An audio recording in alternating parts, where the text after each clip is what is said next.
Bueno, pues muy buenos días a todos. Sean ustedes, pues bienvenidos a este workshop que hemos preparado, que es una iniciativa del Instituto de Ciencias Nucleares y de la Coordinación de Investigación Científica.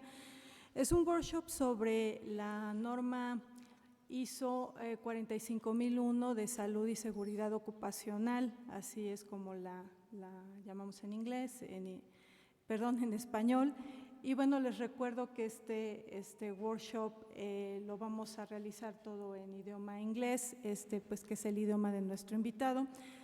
Si me lo permite, me gustaría rápidamente introducir a las personas que amablemente nos acompañan hoy en el Presidium. En primera instancia, pues agradecerle al doctor Miguel Alquiuberri, director del Instituto de Ciencias Nucleares, que nos acompañe el día de hoy. Doctor, muchísimas gracias por su presencia con nosotros.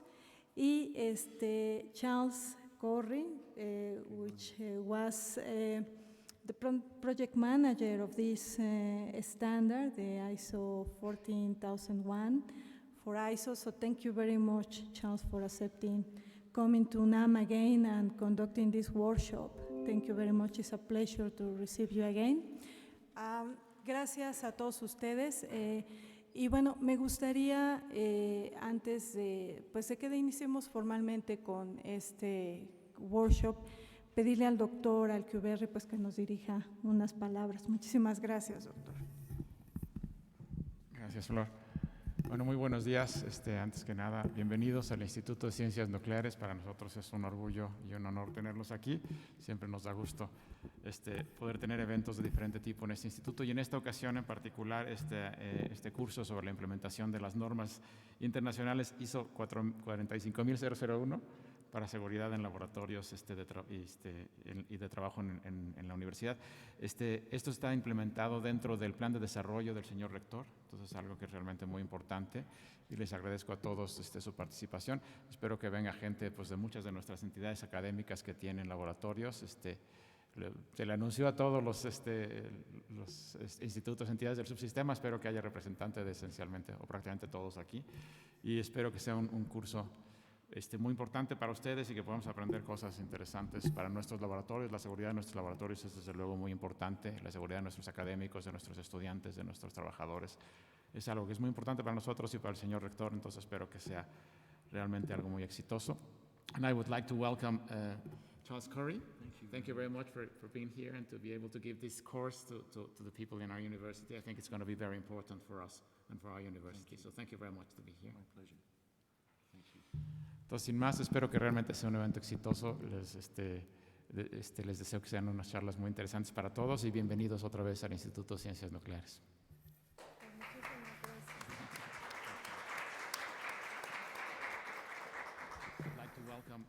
Muchas gracias, doctor, por sus palabras. I would like to ask Charles also to speak a little bit about the course and what we are going to Sin más, espero que realmente sea un evento So thank you very much. Okay, thank you. I'm delighted to be here. I'm very grateful to UNAM to keep asking me back to give these kinds of courses. Very grateful to the Institute of Physics for your wonderful facilities here, and to everyone for turning up to listen to me. I believe we have quite a mixed audience, so I'm going to be giving part of my presentation about what are standards and the basis of what is standardization before I move into talking about health and safety and then the health and safety standards. So I hope at the end of the 4 days you will have an appreciation of this ISO 45000 standard, but also how standardization works and how it's created. And I hope that will be interesting to you. So once again, thank you very much for inviting me, and very soon I will start talking about Muchas gracias, Charles. Omití, ya saben, por los nervios de estar al frente, pero también con la presentación en vivo en YouTube, omití para aquellos de ustedes que no conocen a Charles, hablarles de nuestro invitado el día de hoy. Bueno, Charles es realmente mundialmente conocido porque fue o ha sido desde hace muchos años, más de 2 décadas, el secretario del subcomité 2 del Comité Técnico de la ISO 176, que desarrolló la norma ISO 9001, que es la norma de certificación de sistemas de gestión de calidad, y es el modelo de calidad más usado en el mundo. Es el modelo de calidad que se usa en millones de organizaciones actualmente y que fue un detonador importante también del comercio a nivel internacional. Le hemos invitado varias veces a la universidad en su calidad de secretario de ese comité para que nos hable sobre toda esa experiencia muy interesante, y me gustaría también recordarles que la universidad tiene hasta el momento 167 laboratorios certificados en la norma ISO 9001, que es un modelo que, bueno, ha servido mucho a la universidad. Y bueno, él fue un responsable directo de ese grupo que implementó esa primer norma y que ha sido exitosísima a lo largo de más de 2 décadas. Ahora, recientemente estuvo también trabajando en este proyecto de norma ISO 45001, que nos comentará él. Empezó como un estándar británico de salud y seguridad ocupacional en la Gran Bretaña, y bueno, pues él estuvo o ha estado en el British Standard Institute desde 1993.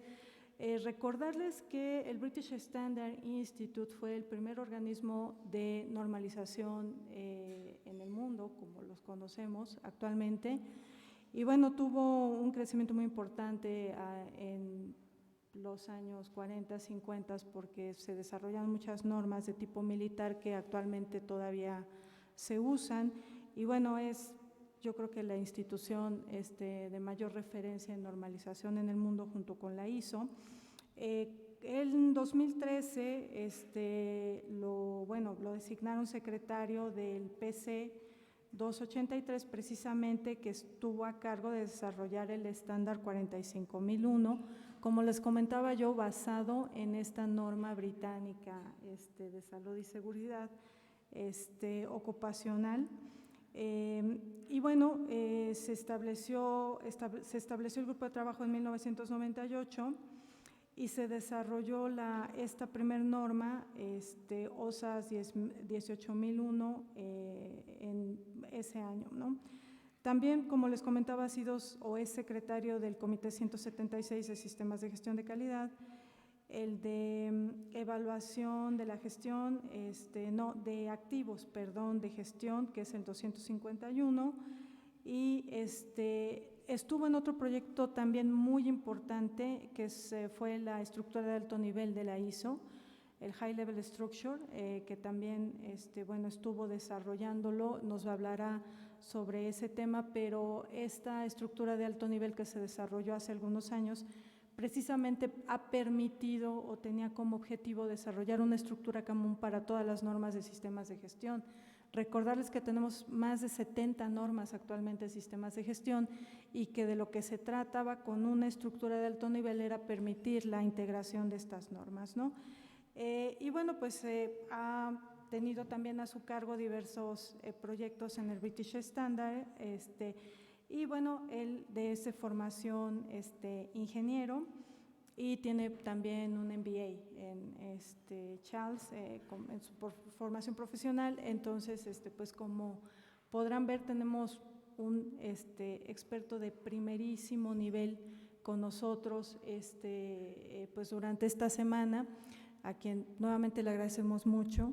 Charles, thank you very much for accepting again coming to the UNAM, this time, for conducting a workshop regarding this health and safety standard. So thank you very much. Y yo los invitaría nada más, por favor, a todos los que nos están acompañando el día de hoy en muy bonito auditorio, a que saquemos el mayor provecho posible de este curso, y por supuesto también a la gente que nos va a estar acompañando en vivo en los diferentes campus de nuestra universidad y que va a estar siguiendo la transmisión vía YouTube.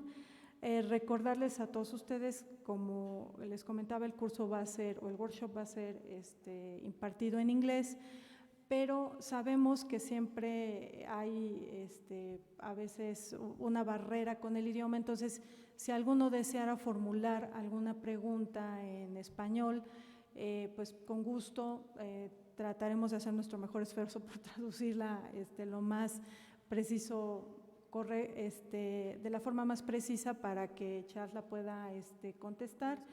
Y bueno, pues estaremos al tanto de todos ustedes, todo lo que necesiten, por favor no duden en contactarnos. Está José María, está Josué y estoy yo el día de hoy con todos ustedes. Y bueno, finalmente no me resta sino agradecerle a nombre de la Coordinación de Investigación Científica pues al Instituto de Ciencias Nucleares, doctor Alquiverri. Muchas gracias, como siempre, por acogernos. Esta se ha vuelto casi nuestra segunda casa, porque no hay momento en el que no le pidamos apoyo al instituto y no lo dé. Entonces, muchísimas gracias por recibirnos. Se han vuelto casi ya el Instituto también de Gestión para la Calidad, además de Ciencias Nucleares. Entonces, muchísimas gracias. Y yo quiero de forma personal también agradecerle mucho a la doctora Pilar Carreón, que se encuentra con nosotros, toda la gestión, no solamente de este curso, sino de todos, y por supuesto al personal de informática del instituto, que siempre nos apoya en todo para hacer que la transmisión transcurra de la mejor forma posible, y pues que ustedes estén muy a gusto en este espacio, en las mejores condiciones para poder pues recibir todos estos conocimientos que pues a lo largo de esta semana nos van a compartir. Entonces, pues muchísimas gracias a todos, muchísimas gracias, doctor, nuevamente por todo su apoyo, y pues iniciamos en unos minutitos más. Nada más despedimos al doctor Alquiverri. Gracias. Thank you very much once again. Thank you for being here. Okay, my pleasure. We'll let you go on that. Thank you.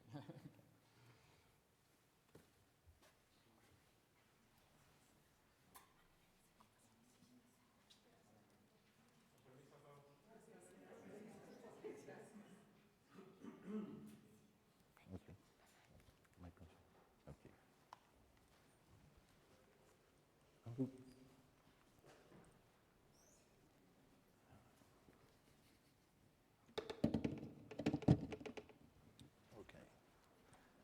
So, thank you for all these welcomes. Good morning, ladies and gentlemen. My apologies, I am only going to be speaking in English. So, this is the program I hope to be going through in the next 2 or 3 days. I'm going to start with introducing standards and standardization. Then we're going to look at management, systems and standards, before we introduce the topic of health and safety itself. And then we're going to go through the ISO 45000 standard first as an overview, and then I'm going to go through the clauses in detail, and then a little bit about implementing such a system. Now, during these conversations, I'm going to try and get you to sit in groups and discuss some ideas and feedback. It's not just one way. When we start doing the detailed review of ISO 45001, it would be helpful if you could see a copy of the standard. I believe Monica has distributed it to you, so please make sure, not today, but probably tomorrow, day after, if you can ensure that you have a copy in front of you. Okay? So let's start with standards and standardization. Why standardization? Here are some lovely statements. It's vital to support the human world in which we live. The world would fall apart without it, and this is not widely recognized or understood by the world at large. I think the last statement is a plea by people like me who work in standards for more money, but that's a different issue. What is the most abused standard in the world? You're currently looking at it. Does anyone want to guess? No? No? You don't? How about the alphabet?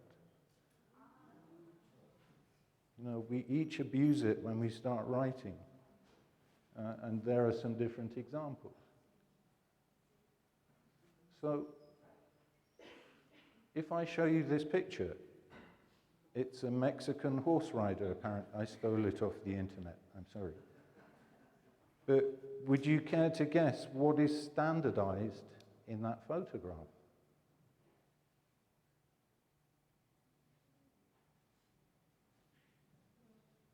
Is there anything standardized? Landscape, yeah, maybe. Yeah, that's an element. The horse, the color of light, yes, you're getting there. So, you know, we could say, what is the type of horse he's riding? For people interested in horses, they could tell you the type of horse. For people interested in clothes, they could tell you the type of hat, the jacket, the trousers. What about people who deal with meteorology, weather? They can tell you about temperature, wind speed, humidity, cloud types. And then the botanists will tell you about the plants, and the soil specialists will tell you about the soil. So just in a simple photograph, because most people think, you know, these sorts of things have nothing to do with standardization, you can see that actually everything you touch, see, feel, sense is somehow classified and defined. And that's an essential start to standardization. Because if we don't classify and define things, we don't know what we're talking about when we talk to each other. Okay? But historically, standards were more what you might think of as traditional things about length, area, volume, and weight, because these were what were needed in markets for trading goods. How much does a sack of potatoes weigh, or what is the length of cloth I'm buying? Time was also an element, and interestingly, time in terms of years, months, and weeks, days and hours were established quite early, but time in terms of seconds, minutes and seconds, only started occurring in the Middle Ages.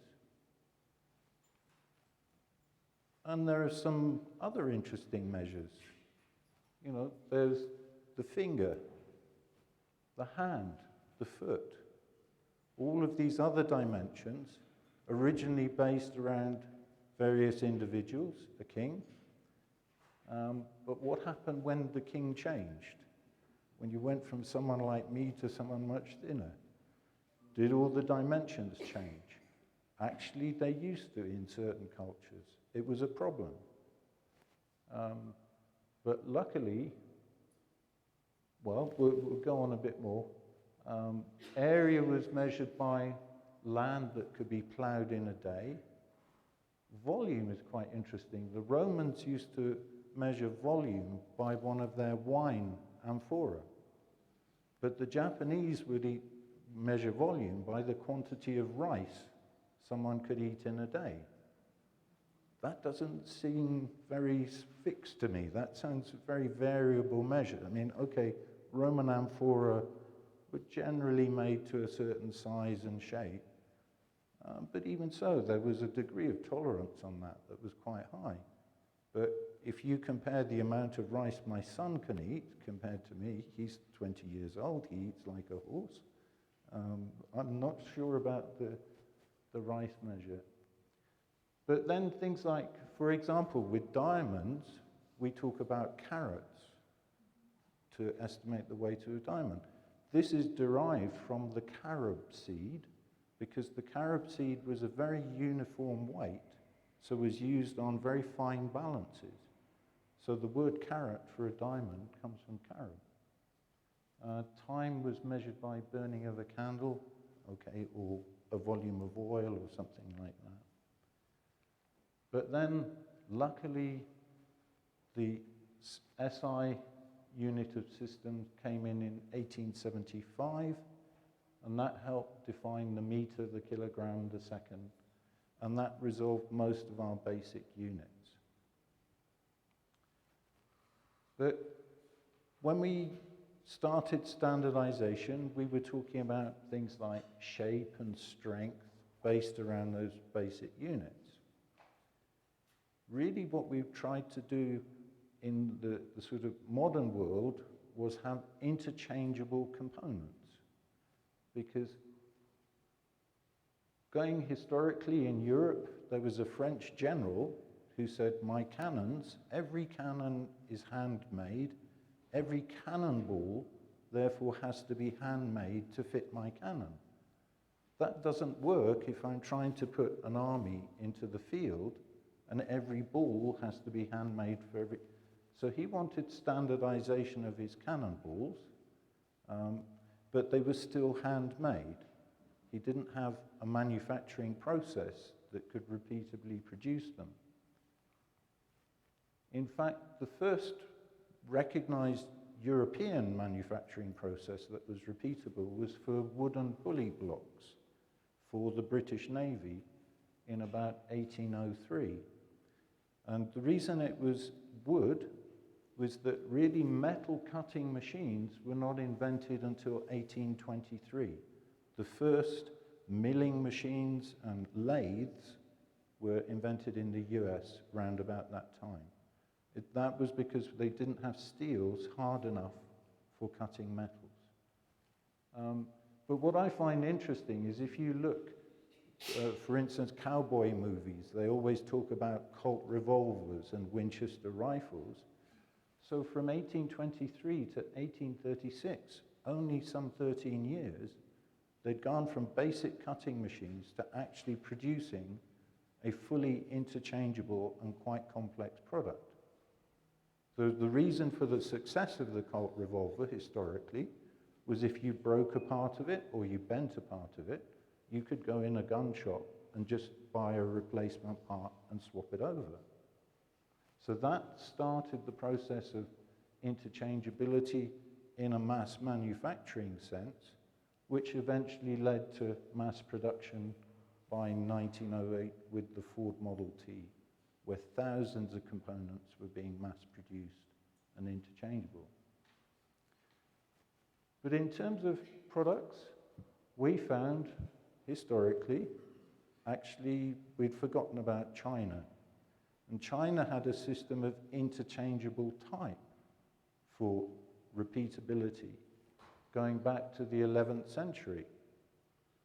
And then when they dug up the Terracotta Army, they found the crossbows, the trigger mechanism on the crossbows were all interchangeable.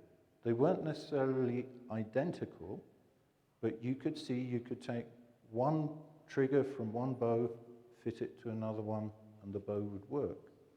So that puts the theories of interchangeability back a few centuries earlier than we had thought with our French general.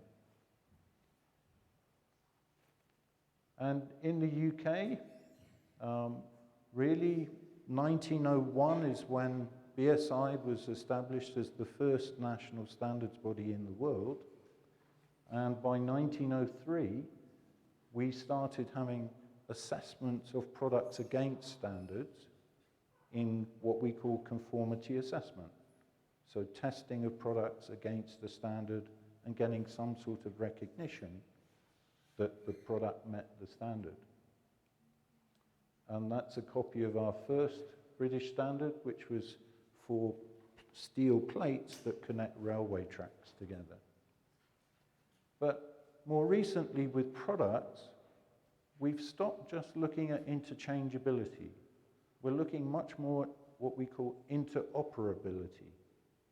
So how does a computer work with a printer? How does your credit card work in any ATM machine around the world? How does your telephone connect to different networks? So today, really with the sort of software and electronic technologies, interoperability is the key factor. But when we look at how standardization has moved on, so we started with physical product standards, looking at interchangeability and interoperability. And then in about the 1950s, work was started on process standards, the quality management system standards, the environmental system standards. They might not have been published until the 1980s, but that's really when people started thinking about systems. And today, what we're talking about are what we call business potential standards. Things like social responsibility, anti-bribery, good codes of governance. So we've moved up the value chain in terms of what we deal with within organizations. A key criteria for standards is that they should be performance-based, so they should not be telling you how to do something, it tells you what has to be done. So if you imagine I'm writing a standard for a kettle for making cups of tea, think of all the different shapes of kettles that there are out there. They're all different colors, different sizes, different shapes. What are the common characteristics that you would standardize? So if you've got an electrical kettle, you want to make sure that when you pick up the handle, it's insulated. It's not going to electrocute you. You also need to make sure it's insulated from the heat, because you don't want to get burnt by the boiling water inside. So those are the kinds of issues that you would standardize if you were going to standardize a kettle. You don't standardize, well, the handle has to be on the side or on the top, the shape of the spout has to be a certain shape. You know, there are many, many different designs. So the essential performance criteria are safety in that situation. But what is a formal standard? We have a definition that it's a document recognized and approved by a recognized body. Okay, wonderful. It can describe rules or guidelines or characteristics for activities or their results. One of the things it isn't, many people have a misconception that a standard is a specified set of requirements. So standards can describe best practice. They can give you guidance on best practice. And I don't know if many of you are familiar with the ISO 9001 quality standard, but for instance, ISO 9001 says you must do this or you shall do this. Whereas there is a sister standard, ISO 9004, which says in trying to do this, some of the best approaches are to think about these things.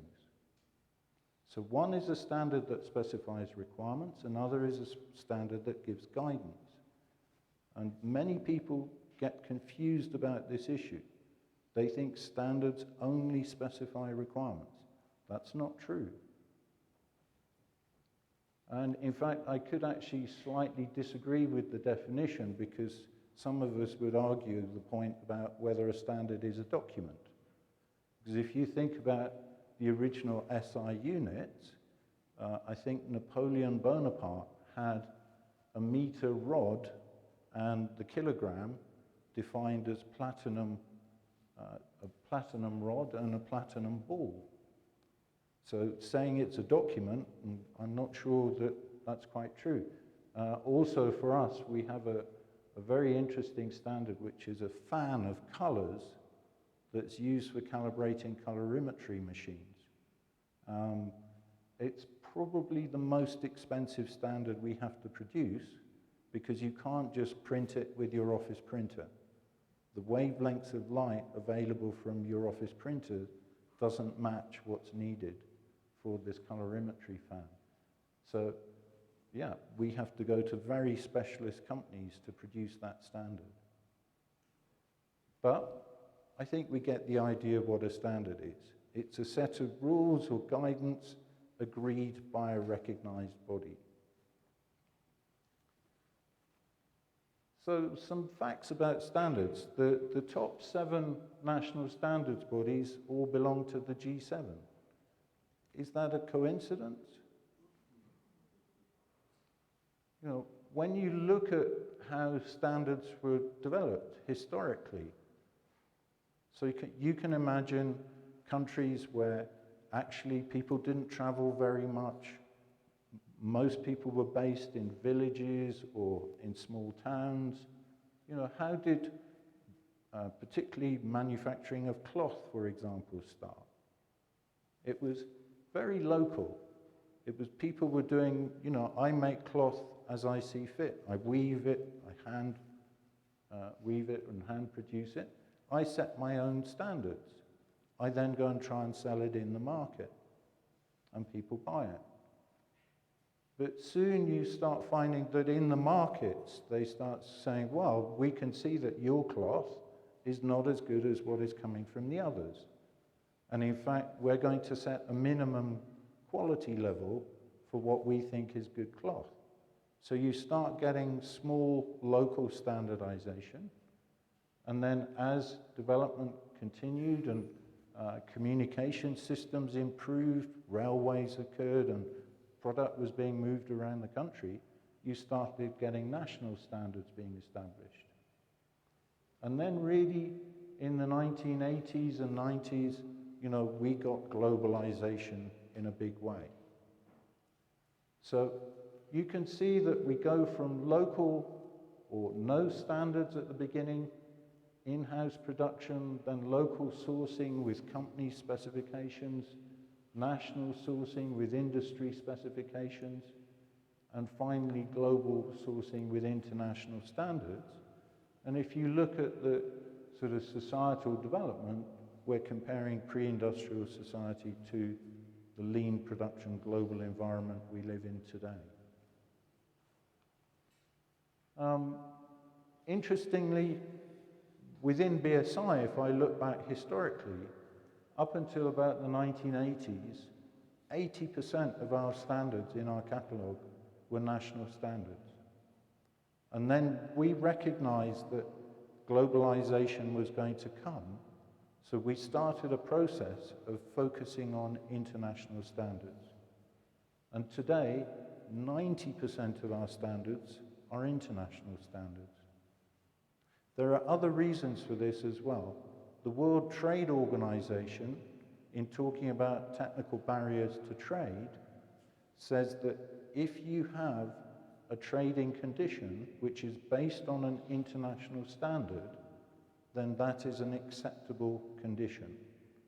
If it's based on some other criteria, you have to justify it. So a lot of countries have started moving towards international standards as they became members of the WTO. Okay? So why standardize? Well, product quality, purchasing, you need to have a dialogue between you and your suppliers and say what you want, and specifying products based on standards makes life easier. Hopefully, by having standards for hygiene, for food safety, will improve people's lives. Standards for sustainability, standards for how construction is done in the built environment, standards for good management practices. There are lots of reasons for why we might want standards. In fact, ISO says standardization is critical to enable economic development. It allows concentration on areas of competitive advantage. It allows or enables this move from nationally based or regionally based standards to using international standards, and it supports the WTO. So why is it good for a national economy? It assists innovation. It enables national ideas to become accepted internationally, which in turn helps you promote you're exporting. It balances producer and user interests by the formal systems that we use to ensure that this happens, and it assists deregulation. ISO's policy statement is about standards help raise the level of quality, safety, reliability, efficiency, compatibility, interchangeability, and provide these benefits at an economical cost. And later on they say they make trade between countries easier and fairer. And that's really what we're trying to achieve, fair trade. So who benefits from standards? If we think about industry, regulators, or society, so industry, you're becoming more competitive because people recognize that you're offering products that are accepted globally. It may help you enter new markets because people recognize that you're working to an established standard. Hopefully, it will enable you to raise your profits by offering products with increased quality and compatibility. And again, it should enable you to reduce costs because you're not reinventing the wheel every time. It's amazing how many companies start out thinking, I need a standard, but I better write it myself. I'm actually personally involved in a project in the South Pacific island of Vanuatu, where they suddenly thought, we need a standard on bottled water. They hadn't realized that actually around the world, there are already numerous standards on bottled water. So my first intervention with them was, please stop trying to write it, go and look at what's already there. You may just be able to adopt something someone else has already done. And again, that leads to benefiting from the knowledge and best practice of leading experts around the world. We bring together the best experts we can find when we're doing international standards work. For regulators, we seek to try and harmonize regulations across countries. If we're trying to make a fairer world, then you want to see similar regulations in each country. And that in turn increases credibility and trust throughout the supply chain, and it makes it easier for countries to outsource and specialize. And assisting regulators, well, regulations are developed through countries' legal systems. So they're complex. They can take years to negotiate. Standards can be done much more quickly. Also standards, because we require everyone who's a key stakeholder in that standards topic to participate in the standardization process. It means we have a far better balance of the people interested in that topic helping to write the standard. Whereas regulators, you're driven mainly by the legal profession, certain politicians. You don't get that buy-in from the people who are going to be affected by the regulation. So they're easier to amend, they're slightly more practical and not so legalistic. They're voluntary and indicative and not mandatory and prescriptive, which is what regulations are. And they usually permit different routes to compliance, whereas regulations are much more severe about how you comply. And critically, because of that, we're more flexible about allowing innovation. And that's what we all need to see. So for society, the benefits, we have a wider choice of safe and reliable products and services at competitive prices. We have best practice and concerted action at the organizational level to practically address global challenges like environmental protection, climate change, and sustainability. So those are the key benefits that we see from standardization. Now, these are very nice words, and you probably could have expected me to say something like that. But BSI actually did some research. We had an organization look at the effect of standards from 1921 to 2013. And what they found was that 89% of companies say standards contribute to compliance with regulations such as health and safety. 84% say that standards enhance their reputation. 79% say they allow greater control of environmental problems. We find that 28.4% of annual GDP growth is based on the use of standards.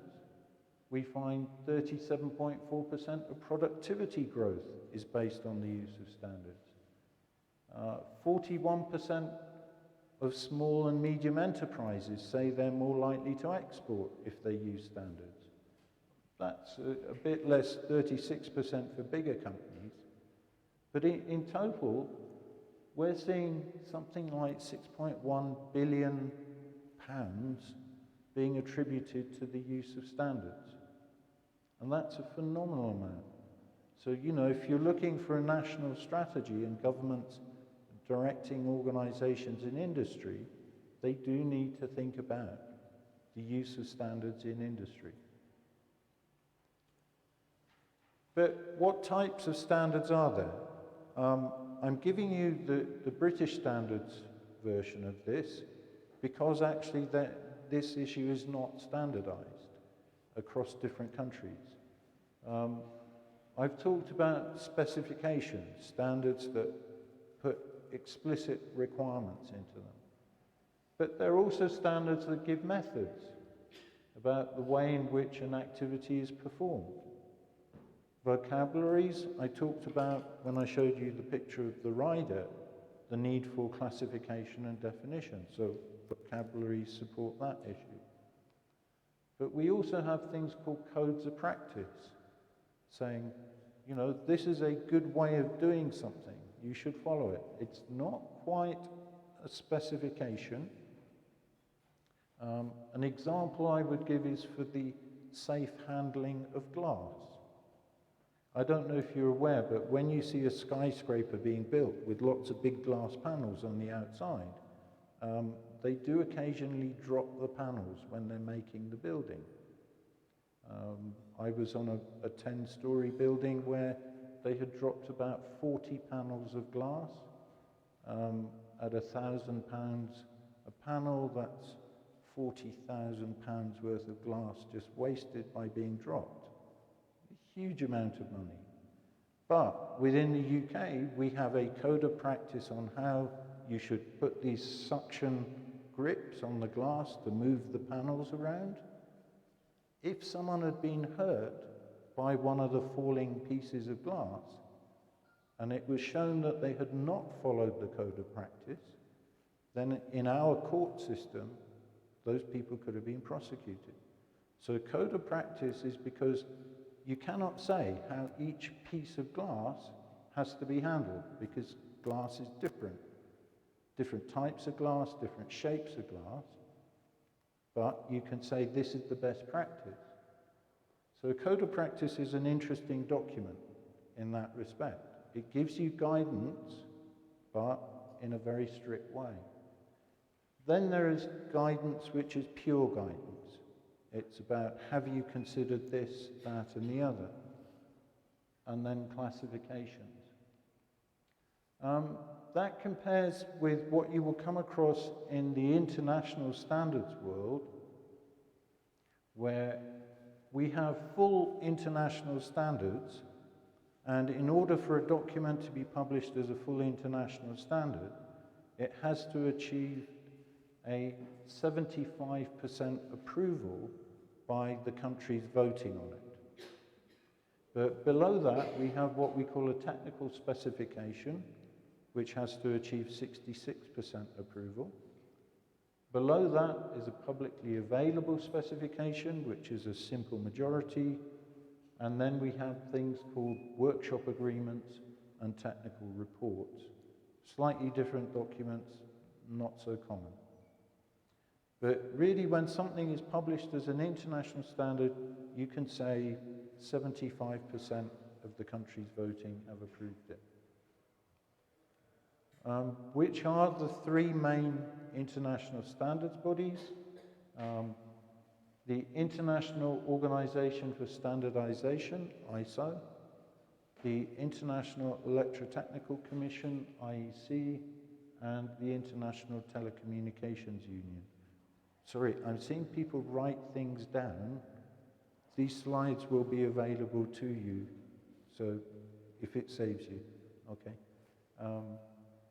But then we also have regional standards organizations. In Europe, we have something called CEN, which mirrors ISO, CENELEC, which mirrors the IEC, and ETSI, which mirrors the International Telecommunications Union. I don't know if COPANT is beginning to create similar structures, not yet, okay. So COPANT is the America's regional standards organization, and you have PASC in the Pacific region in Asia, and there's ARSO in Africa. So there are different regional bodies, but CEN and CENELEC actually produce and publish standards due to the way that the European Union operates. But then we have national standards bodies below that, DGN, BSI, each country has some. The number of published standards from each of these organizations, ISO has about 22,000, the IEC has about 1,100, and the ITU has what it calls recommendations, but they have about 3,000 of them. So what is a national standards body? There are many different models. DGN is part of government, it's part of a government agency. BSI is actually a private company, but we are incorporated by some very strange rules. We're incorporated by a royal charter.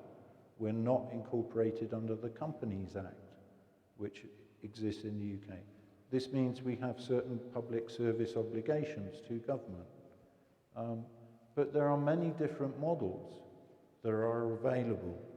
There's not one model throughout the world.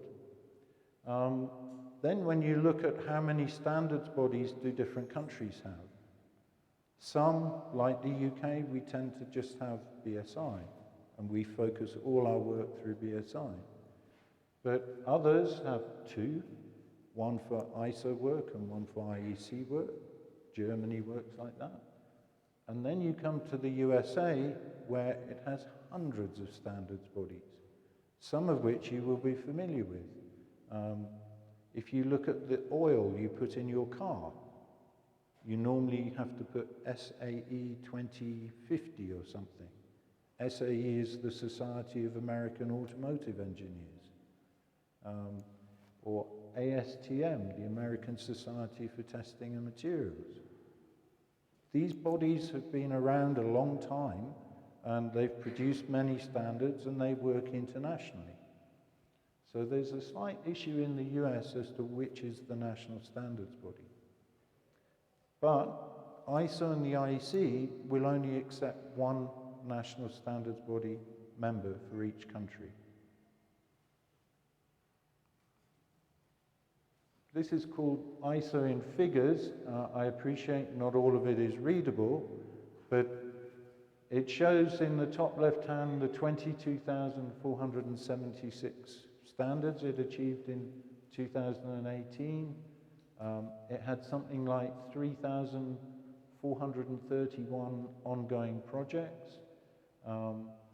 In the very small figures at the top, I think it shows that it has 249 technical committees, 504 subcommittees, and 2,714 working groups. Now, that has to be resourced by just the 152 staff that they employ in Geneva. So ISO is a very small organization, and within that 152, you can think, some of the people there are working on IT, some are human resource, some are finance. So actually, it's only about 60 people who directly work in the standards area. The rest do the supporting functions of a normal organization. So how does ISO resource all of those technical committees? That's where it borrows people like me from the other national standards bodies to be the chairs and the secretaries of their committees. So that's how I get involved in ISO. I'm told, we need resource, give us resource. But ISO is structured with a General Assembly, a council, and the Technical Management Board, which controls all of the technical committees. And what you find is that all of the members attend the General Assembly. There are about 162 countries that are currently members of ISO. So they all send representatives to that. The council is a more select affair, where countries are represented for about 2 years on a rotating basis, and that's about 20 people.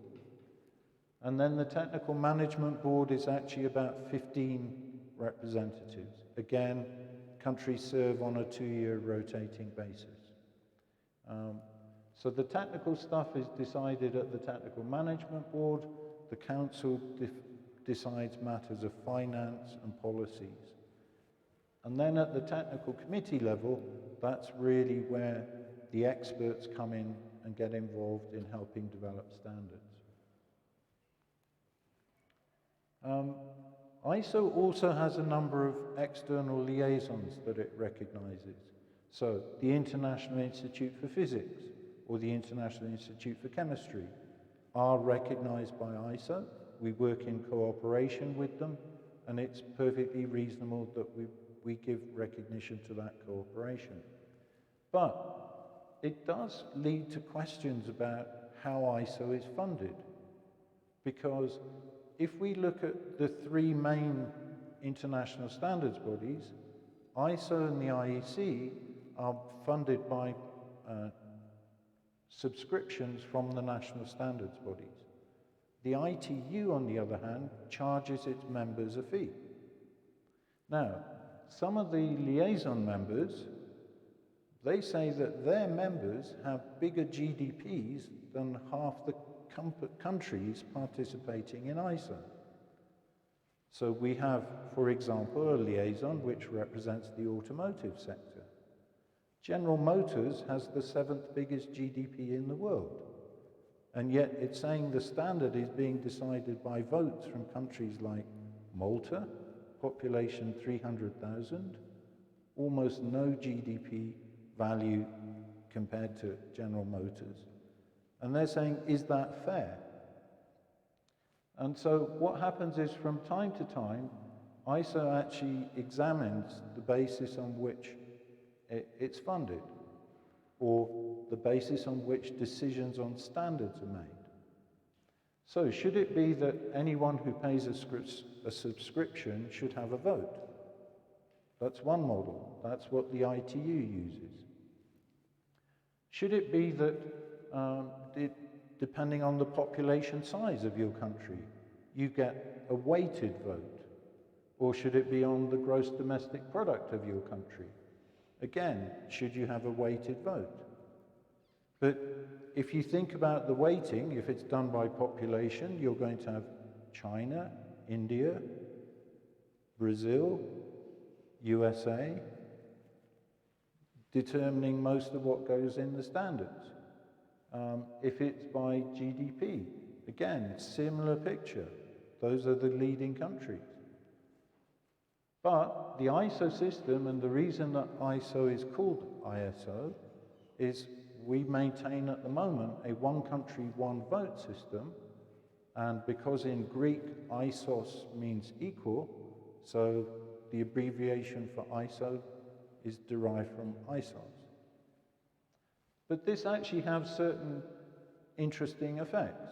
Because it's a country-based system, those countries are able to enact legislation based around standards.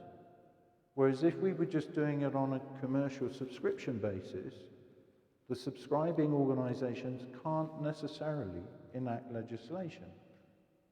So we see advantages to currently staying with our one country, one vote system.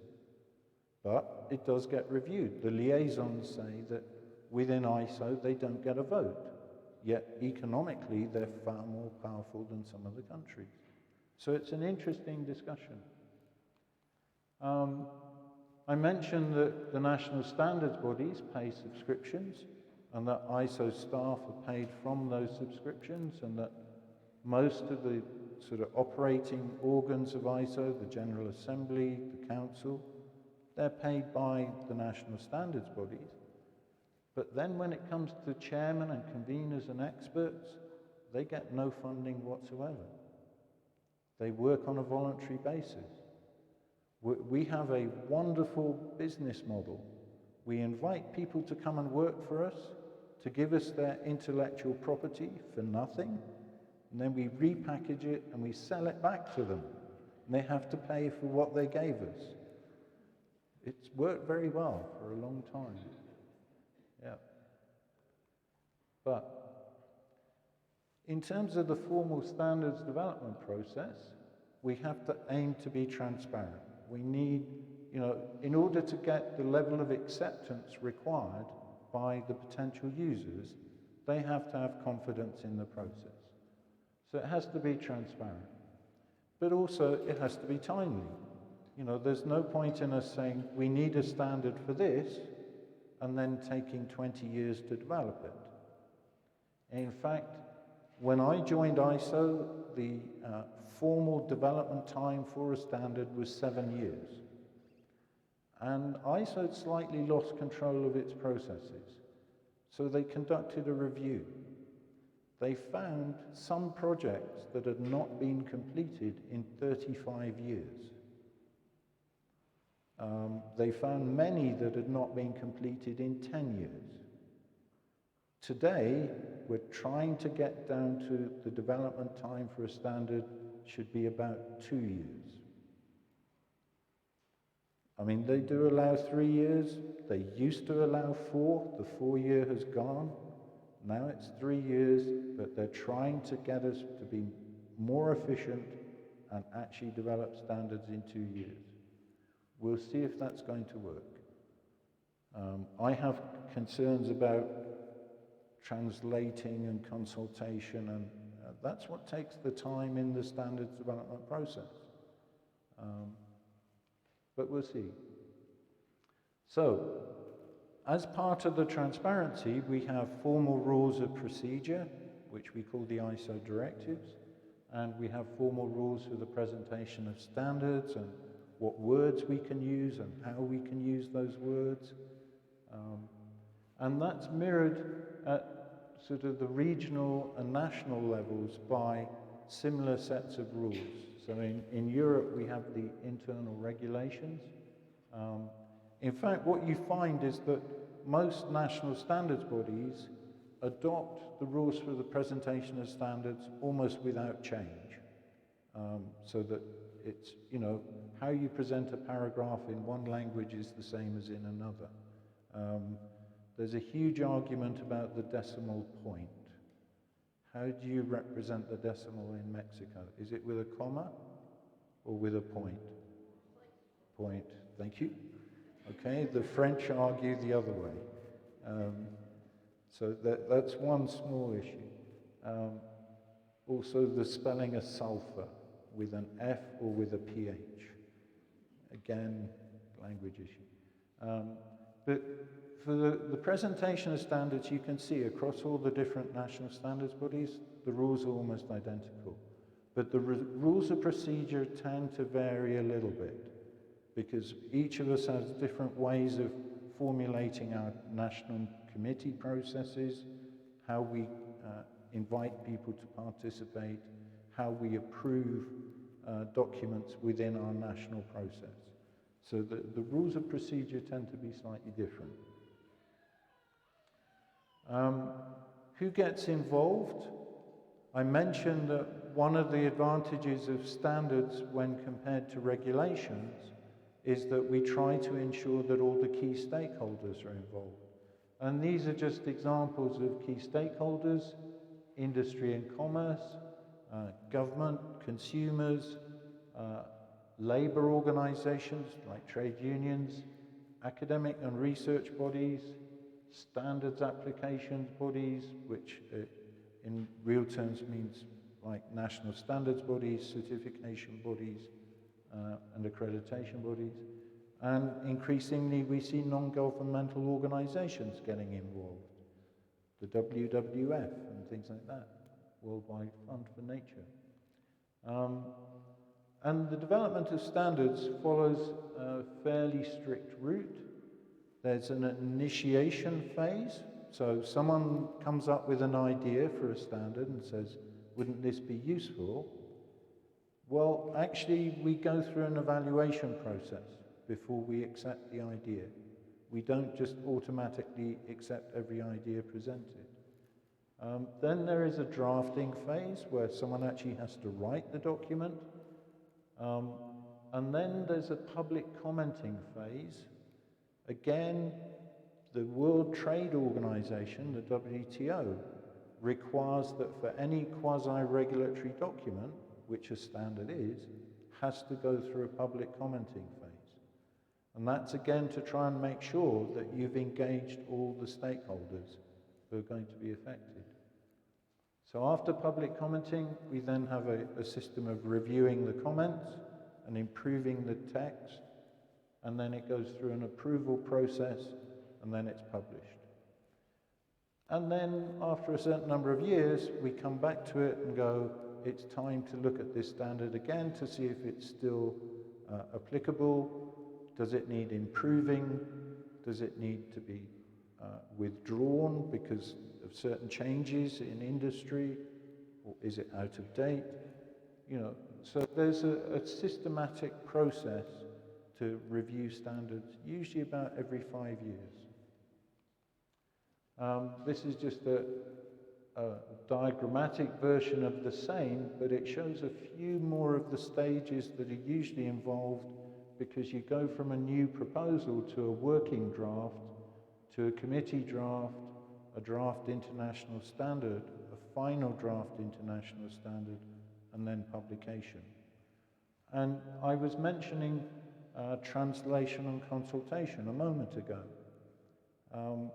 It's very easy for me. I'm English. I read and speak English. Standards development work is usually done in English. So I can receive a draft, read it, make comments.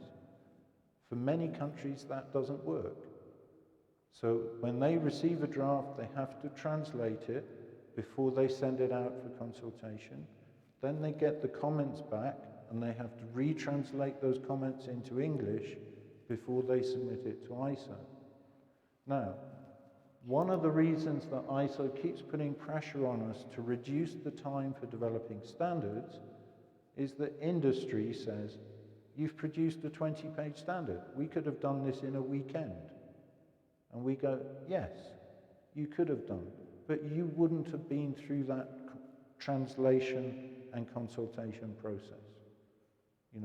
Your document that you produce in a weekend doesn't have the same degree of transparency that our process enables. But when I look at a standard like ISO 9001, and we ask, why is the initiation phase so controlled?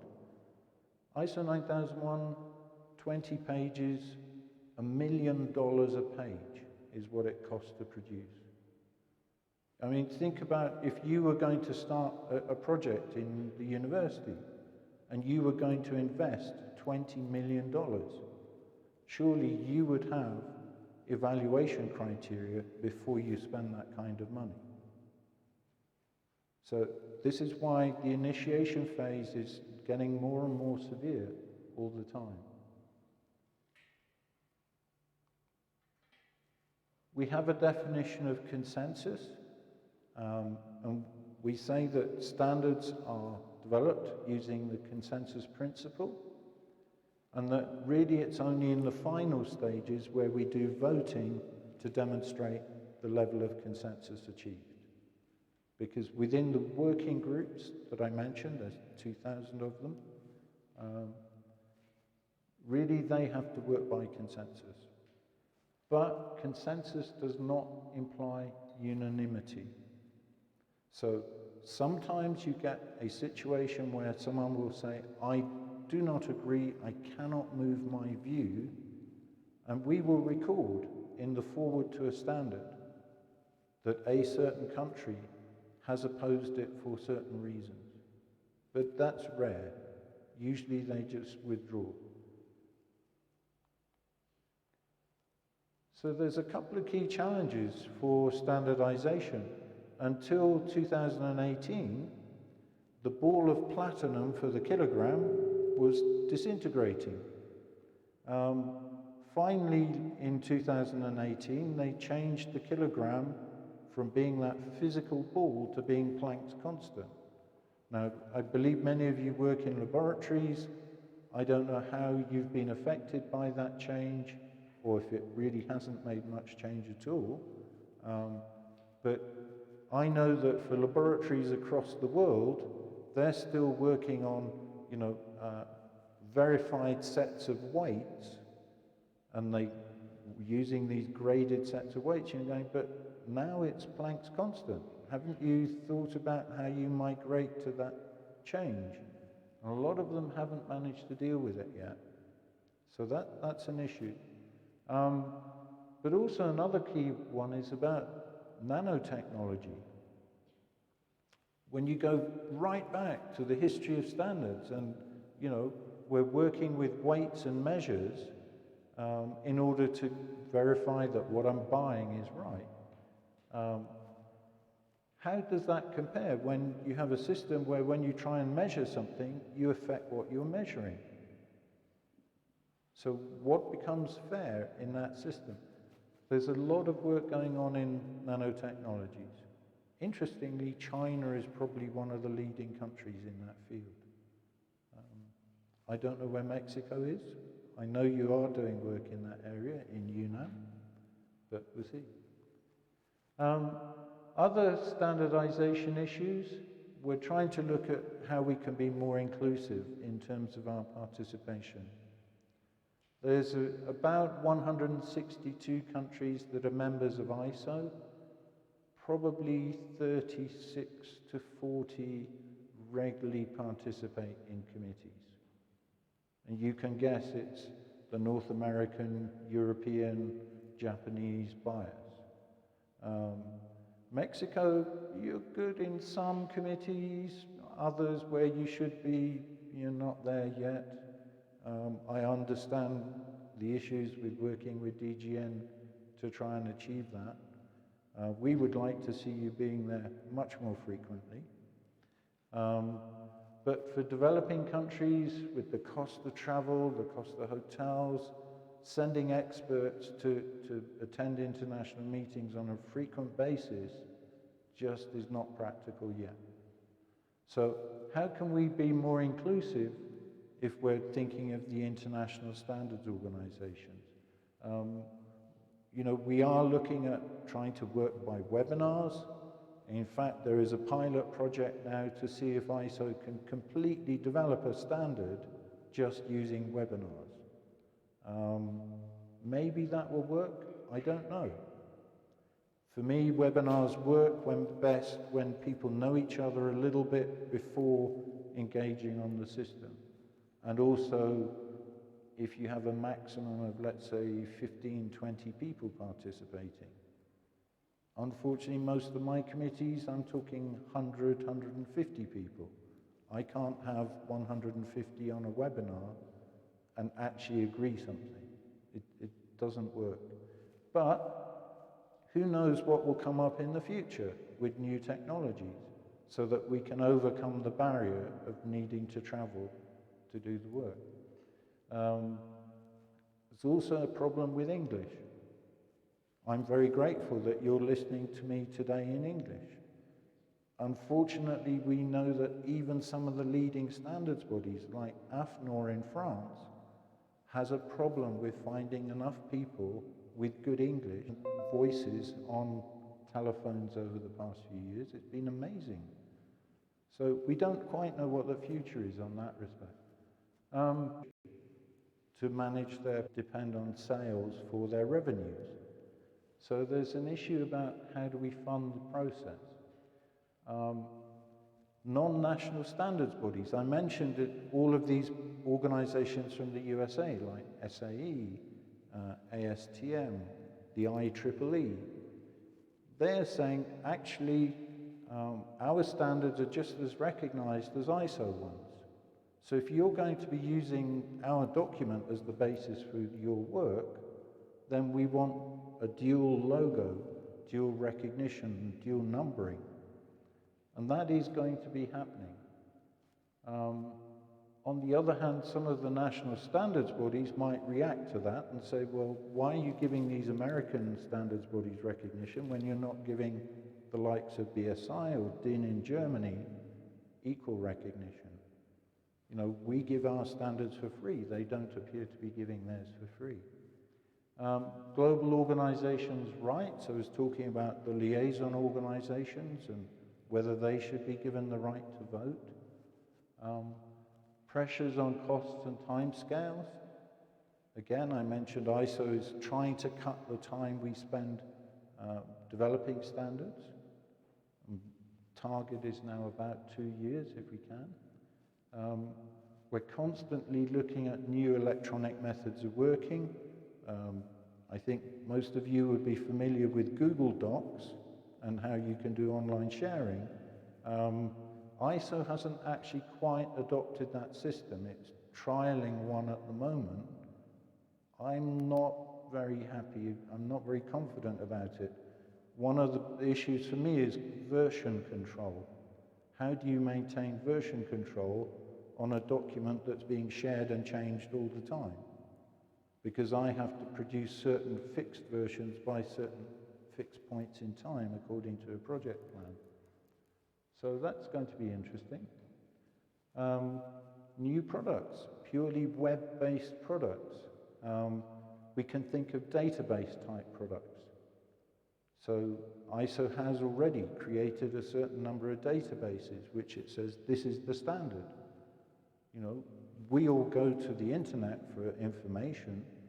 Maybe that having a sort of standard logo against the database gives you greater confidence that you're looking at the correct information. So how should we manage that? Around the world, we're seeing a lot of increasing consumer protection legislation. And this is driving the need for standards, but particularly at the consumer level. Now, people have said with a standard like ISO 9001, it deals with quality, but it talks about quality for the customer. And the consumers' associations have always said, no, why doesn't it talk about quality for the end user? The problem is that you, as a manufacturer, you don't know who the end user is. We had a wonderful TV advert where a washing machine company was wondering why so many of its machines were being sold to a factory in India. So they sent someone to investigate.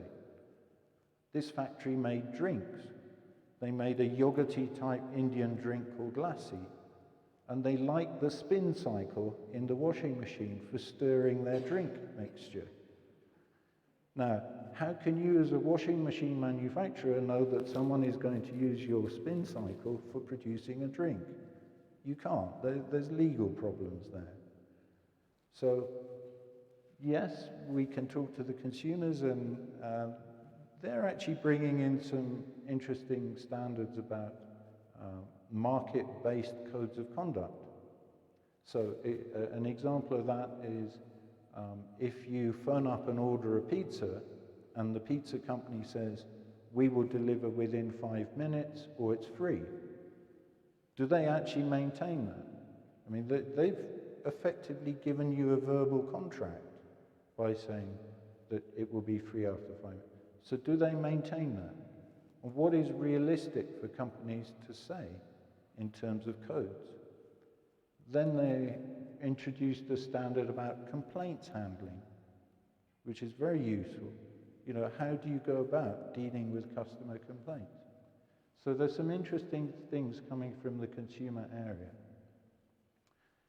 And then the final one is about global relevance and special national conditions. An example of this is if you're dealing with a construction standard and you say, you know, for the roof of a building, you must take account of the average wind speed, because that puts certain pressure on the roof. Well, even in a small country like the UK, the average wind speed in the south is very different from the average wind speed in the north. So our national standard has a table of different wind speeds that must be applied by architects when designing buildings. That sort of issue has prevented certain standards becoming international standards. But maybe if we can produce an international standard which in the back has annexes dealing with these national variations, maybe that will enable the standard to be produced in the future. So that's what global relevance and national conditions are. Okay, so that ends the first part of my presentation. It's background to standards and standardization. I don't know if you have any questions. ¿Alguien tiene alguna pregunta?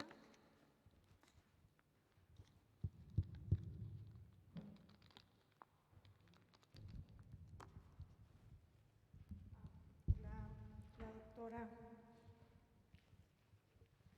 Elba. Nada más les recuerdo que para la gente que nos sigue en la transmisión en vivo, para que puedan escuchar sus preguntas, siempre tienen que ser hechas a través del micrófono, de otra forma no lo pueden escuchar. Adelante, doctor. Thank you for the great presentation. It was very clear, very nice to the point. Actually, it's more than a question. It could be a comment, but I think it could be also a question.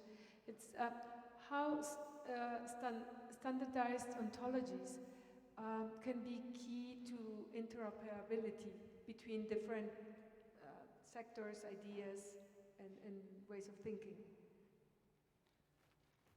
Your guess is as good as mine, I'm afraid. I think it's down to the organizations that participate in those different sectors and in those different disciplines to decide for themselves that they need to interact with the others and the mechanisms they will put in place to do that. Standardization really isn't driving the market in that respect. I mean, standardization historically was, this has been going on for some time, let's standardize it. And then more recently we had standardization where it's, well, we need a 5G telephone network. We need to define the waveform of the signals first before we can define the transmitting and receiving equipment, and then define how people will manufacture the products, and then define the phones. And so you can see for that kind of technology, someone has to define the core signal form first, and that gets standardized. But when you're talking about the interactions between the different sectors, that's harder. Yeah. Actually, I meant interoperability. Yeah. So that, for instance, a user that is using something makes it interoperable, no matter which sector they belong to. Like, I would say, for instance,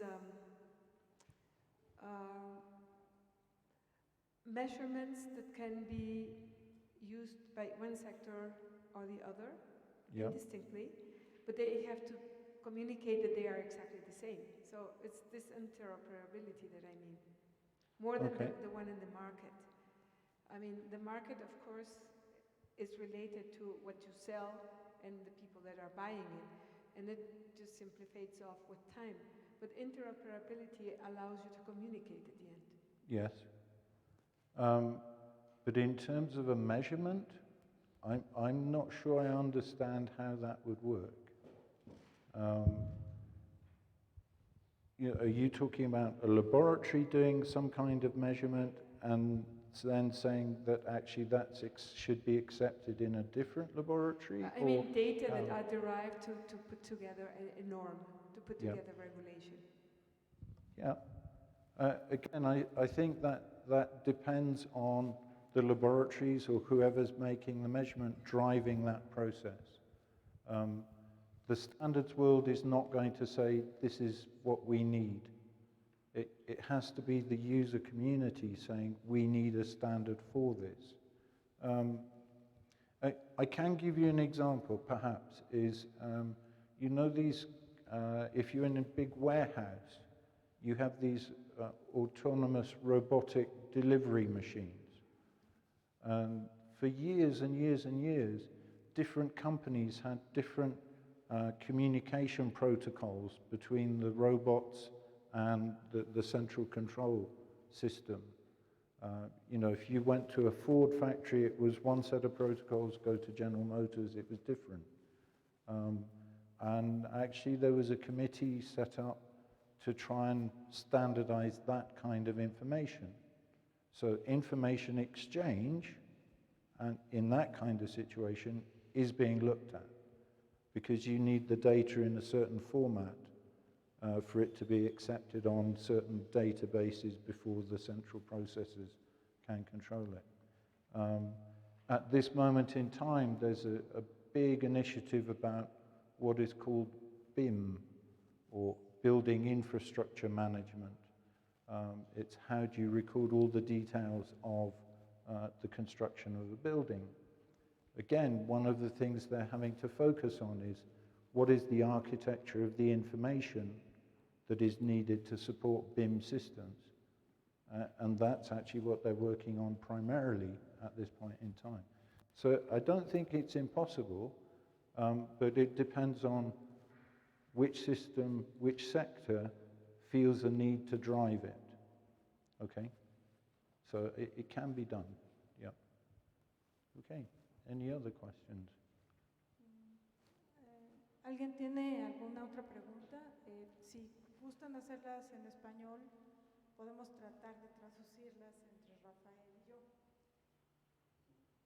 ¿No? ¿Todo bien hasta el momento? Okay, so everything is fine. Nobody has questions. Okay.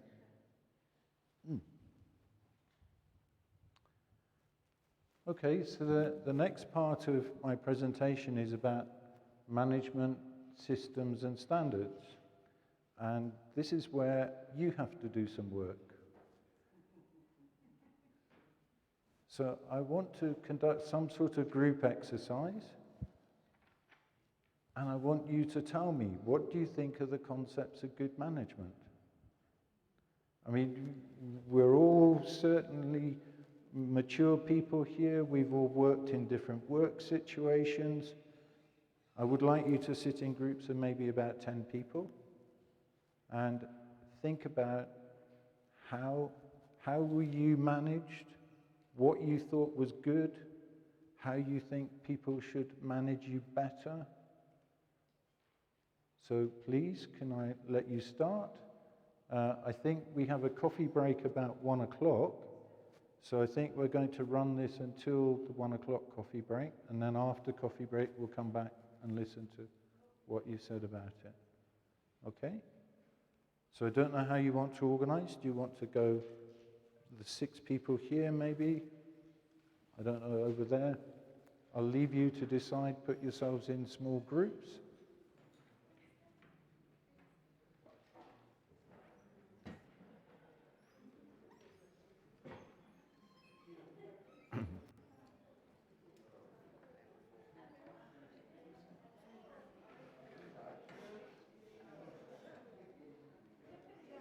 Want Yes. us to distribute the like a paper or No. they can make notes? If no one has some notes, then we can distribute it. Okay. But I think most people have paper. I'm turning this off for 1 second. Yeah. Okay, give me one